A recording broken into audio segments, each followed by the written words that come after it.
मोदी जी बहुत बड़े मदारी आदमी हैं। वो बहुत बड़े मदारी हैं, डमरू बजाते हैं, बाइस्कोप दिखाते हैं। अरे जैसे ये होता है, चलो ठीक है 4 जगह 5 जगह हम जीत रहे हैं, मतलब कांग्रेस जीत रही है तो यहाँ से इनको काट दिया जाए। अब कहीं चलिए एक तेलंगाना है, तेलंगाना को छोड़ दिया गया। कि जब आबो हवा जहरीला हो जाए तो हर जन को खतरा है। और जब माली ही नोच डाले फूलों को तो चमन को खतरा है। जब माली ही नोच डाले फूलों को तो चमन को खतरा है।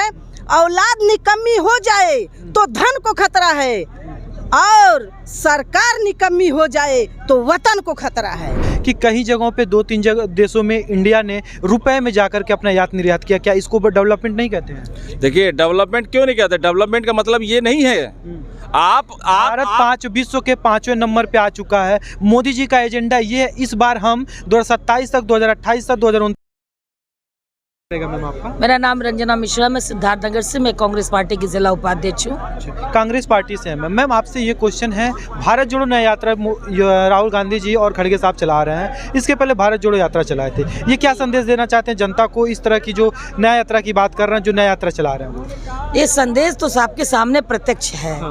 ये तो दिख रहा है कि ये संदेश राहुल गांधी जी क्या देना चाहते हैं। टू बी कनेक्ट, हमें एक से एक व्यक्ति को जोड़ना है, हमें एक एक लोगों को जोड़ना है, और जुड़ रहे हैं, इसमें कोई संदेह नहीं है। लोग जुड़ रहे हैं और अब वो दिन दूर नहीं है, वो भी दिन आपके सामने आएगा। तब आप ये सवाल पूछेंगे कि मैडम आपने ऐसा क्या किया कि कांग्रेस ने अपना पताका लहरा दिया। अब वो दिन दूर नहीं है कि अब कांग्रेस अपने उसको, मतलब जो कहा जाता अस्तंभ के, उसमें मोदी जी के अस्तंभ में अब अपने पतंगे को लहराने वाली है। इस नाते राहुल गांधी जी इतना मेहनत कर रहे हैं। तब भी जब उन्होंने भारत जोड़ो यात्रा किया था, इसी तरह कड़ाके की ठंडक थी और हाफ टी शर्ट पहन करके उन्होंने उस यात्रा को किया था, और फिर उन्होंने मणिपुर से यात्रा को शुरू किया है। यह यात्रा एकदम पूरी तरह से एक संदेश दे रही है कि कांग्रेस आ रही है। मैम, कांग्रेस बता रही है, भारत जोड़ो यात्रा जब वो चलाए थे उस समय 5 राज्यों में चुनाव हुआ, जिसमें से 3 राज्यों में कांग्रेस की हार हो गई। इस पे क्या कहेंगे? देखिए, अब जो एग्जैक्ट पोल होता है उसको तो हर आदमी सत्य मानता है। एग्जैक्ट पोल में क्या बता रहा था? आप तो स्तंभ हो देश के, आप बताइए आप क्या बता रहे थे? अब कांग्रेस हारी ही नहीं थी। एक शेर हमको कहने का मन कर रहा है कि लड़ाई तो तुमने बहुत बेहतरीन जीती थी, लड़ाई तो तुमने बहुत बेहतरीन जीती थी, सियासत से तुमने फरेब जीती थी, लड़ाई तुमने नहीं, लड़ाई ईवीएम मशीन ने जीती थी।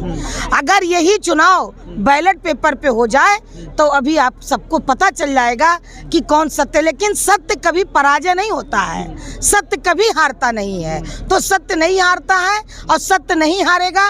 राहुल गांधी जी सत्य के मार्ग पे चल रहे हैं। मैम, जहाँ पे राहुल गांधी ने जीता हुआ है वहाँ पे भी तो ईवीएम की प्रॉब्लम नहीं आई, तो ईवीएम से ही चुनाव हुआ था, वहाँ पे एक सरकार बनी है कांग्रेस। इसमें भी मोदी जी बहुत बड़े मदारी आदमी हैं, वो बहुत बड़े मदारी हैं, डमरू बजाते हैं, बाइस्कोप दिखाते हैं। अरे जैसे ये होता है, चलो ठीक है 4 जगह 5 जगह हम जीत रहे हैं, मतलब कांग्रेस जीत रही है तो यहाँ से इनको काट दिया जाए। अब कहीं चलिए एक तेलंगाना है, तेलंगाना को छोड़ दिया गया, वहाँ पे उसको मतलब हाइक नहीं किया गया। तो कहीं ना कहीं तो इनकी कूटनीति है। लेकिन घमंड तो रावण का नहीं चला था।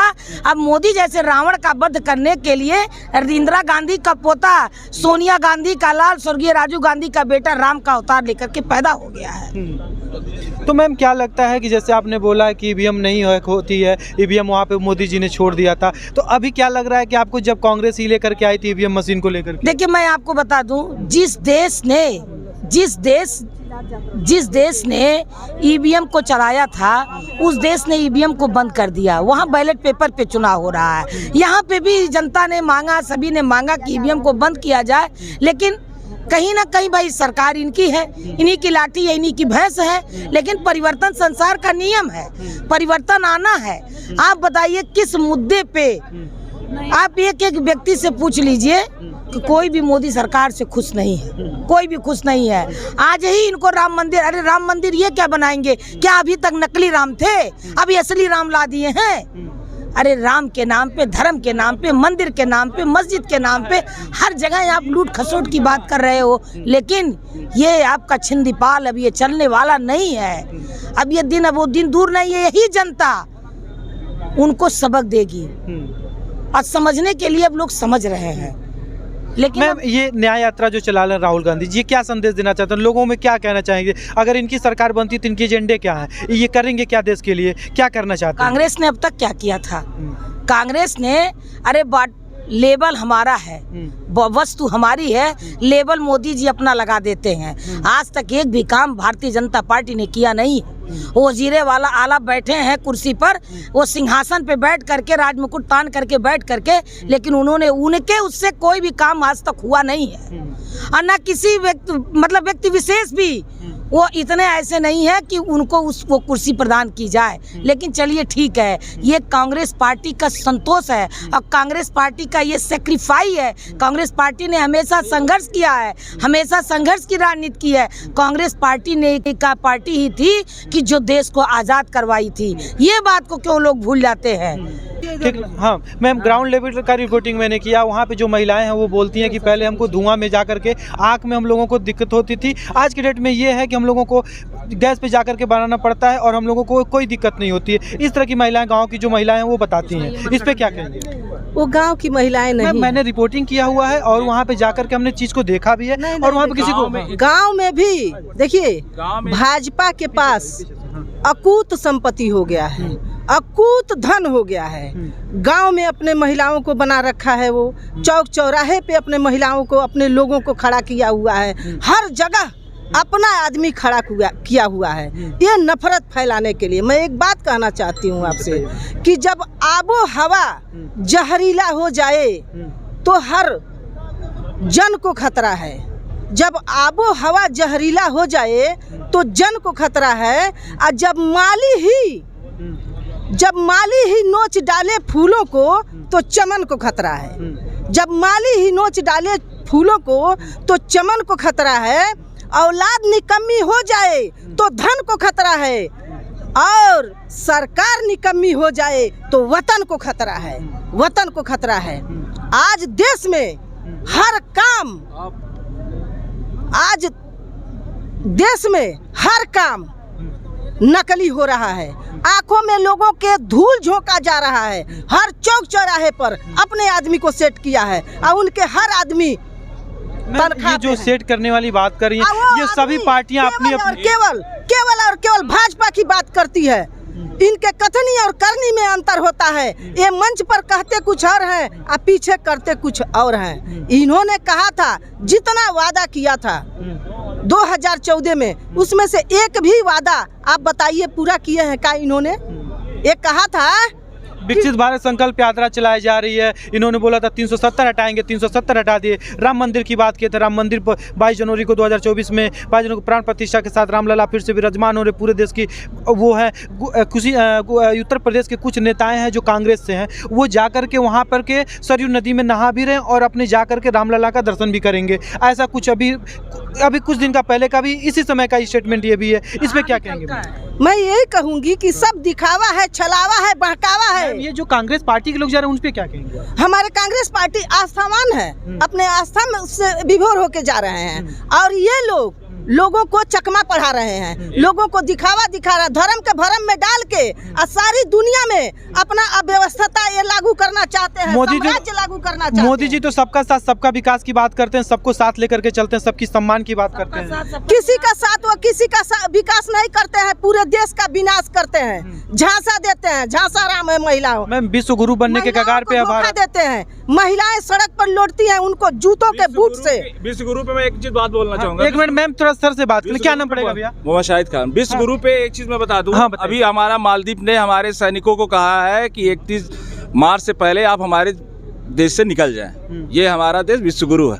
आप जब विदेशों में जाएंगे तो हमारे पैसे की अहमियत को पता चलता है कि हमारा पैसा कितने स्तर पे नीचे गिर रहा है। प्रधानमंत्री जी का ही बयान था ना कि, लेकिन सर एक सेकंड, प्रधानमंत्री का ही बयान था ना कि पैसा जब गिरता है तो देश की अस्मिता गिरती है। आज कहाँ है? आज इसका मतलब तो उस हिसाब से उनकी पूरी इज्जत गिर चुकी है।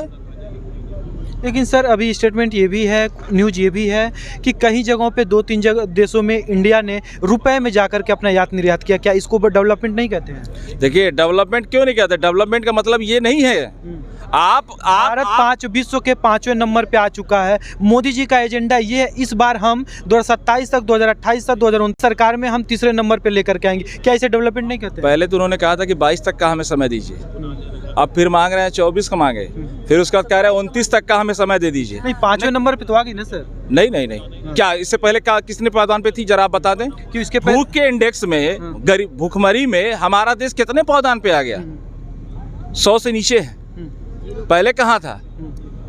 ये सब देखने की चीज है।